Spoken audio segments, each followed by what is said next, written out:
Welcome back, everyone. Today we are doing a part 2 of the Triggernometry and Bassem Youssef podcast breakdown analysis. What we covered in the last video was just the tip of the iceberg, and things only get worse for the Triggernometry host. I don't know why his name is irrelevant. Let's get straight into the first clip. That's a good answer. Let's talk about that. I have lost Let's hope talk about that. Because you have a country that's getting away with killing children on camera in front of everybody. And everybody's like, too bad. I don't think everyone's like that. Really? Have you watched Kirby, the spokesman of the White House? We say like, yeah, we've seen Israel killing people. It's like, well, they're investigating. It doesn't speak for me. I'm looking at it going, this is horrific. But me and Francis, we're not the people in charge. The people in charge, the people in power, the people who are holding the strings, the people who are really making things happen in the world don't care. I don't think that's true either. They don't care. I think they care. They just don't know what to do, like you and me. No, they don't care. They look at Palestinians as lesser group of people, that it's okay to kill as many of them as possible. There is not a single country in the world. You talk about Iraq, you're talking about, there has not a single modern warfare or old warfare where the kind of casualties we've seen happening on a daily basis in front of everybody, it's happening and nobody's doing anything about it.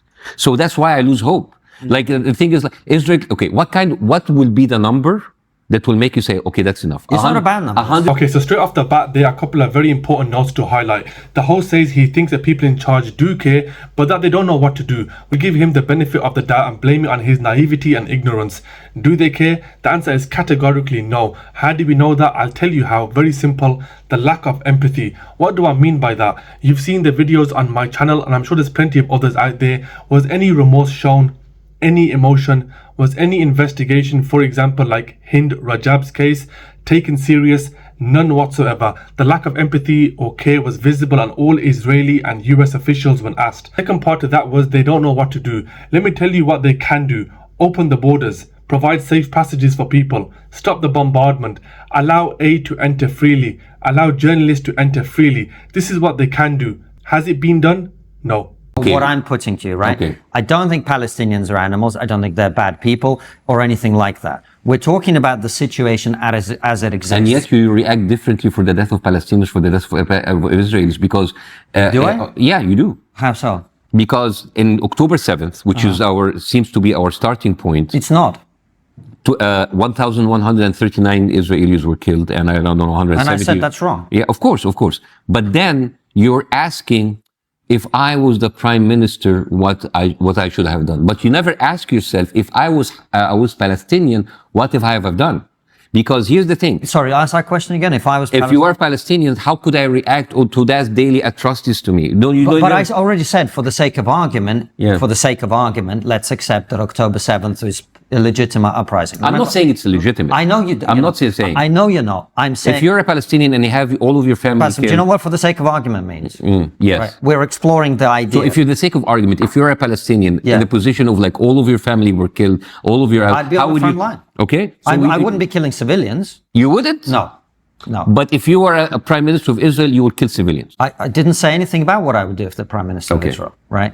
What I'm saying is, if I was someone in Gaza whose family had been killed, I'd be very angry, obviously. I'd probably be angry. But you will have the civility not to kill civilians. Yeah. Absolutely. Yeah. But if you have a prime minister, I will not...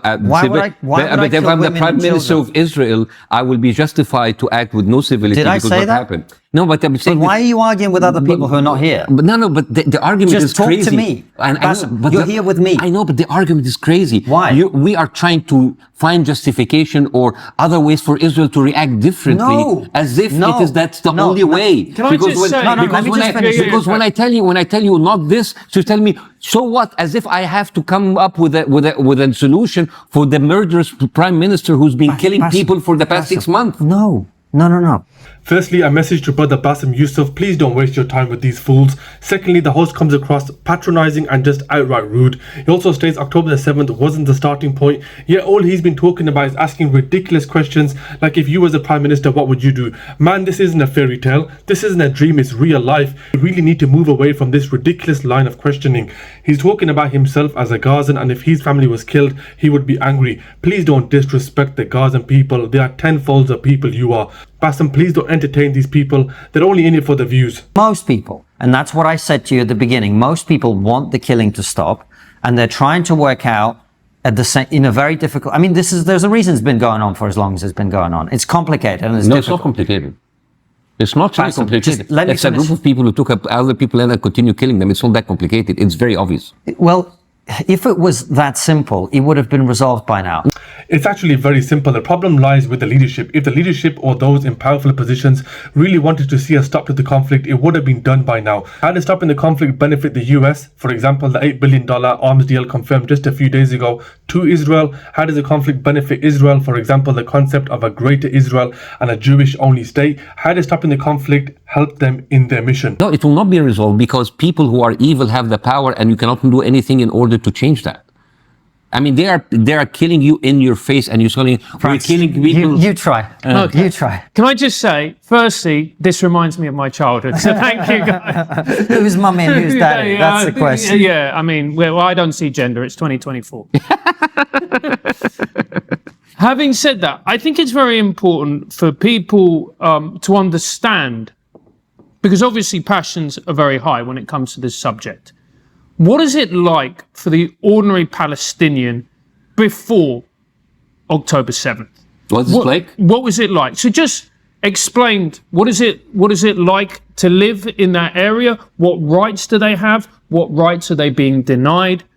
Etc. Because I think people need to understand. So there's this kind of like image that, oh, we disengaged from Gaza. We left you guys to do whatever you want. But actually you disengage and then you put a siege. There was no access to air, sea, and land. Everything has to go through something. There have been actually a time where Palestinians were put on a calorie count. So the kind of food that was admitted, the kind Bassem, of... can I just ask a question? I know this is very passionate to you. If you could just slow down slightly, because people... I'm sorry. Yeah. So basically, I know that they've been used a lot like an open air concentration camp or prison. That's a very important point that Bassem raised. I think a lot of people assume that before October the 7th, the Palestinians were able to move and live freely. According to this article published by the United Nations in August 2023, it found 645 physical obstacles, an increase of about 8%. Over half the obstacles, 339 out of the 645, have been assessed to have a severe impact on Palestinians, preventing them or restricting access and movement to main roads, urban centres, services and agricultural land. Who's really controlling who? Where is Hamas amongst this? How are they building tunnels when there's over 645 obstacles, most of them manned 24/7 by the IDF? 2 million people lived in the most concentrated, more dense area in the world. And you have no rights, you have no rights to travel. Everything has to go through another authority that controls your food, your electricity, your water. Some parts of Gaza, you're only on 2 hours a day to get water. To go through like a 1 kilometer distance, you have to go to like 7 or 8 checkpoints. That's it for today's video, guys. If you want to see a part 3, let me know in the comment section below. As always, thanks for watching. Support me by liking and subscribing, and I'll see you on my next video. Peace out.